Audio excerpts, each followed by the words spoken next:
Hi guys, मी आता इकडे जातोय बाहेर. तर मी इकडून कुठून जातो, इकडून बंद आहे. मग गाईज मी इकडून असं जातोय.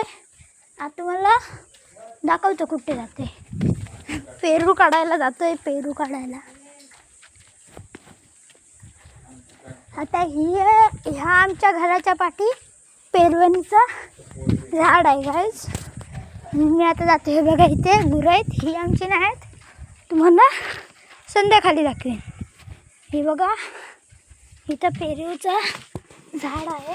हे आमचं गाईज घर आहे. तुम्हाला मी घर दाखवतो नंतरला. हे बघा हे पेरवी नाही, वरती पेरू आहेत पण घडकवा नाही. हा बघा आमचा काचचा रूम आहे. मी जाऊ नाही शकत, आतमध्ये बंद आहे गाईस. मग नंतर आम्ही पुढच्या ब्लॉकमध्ये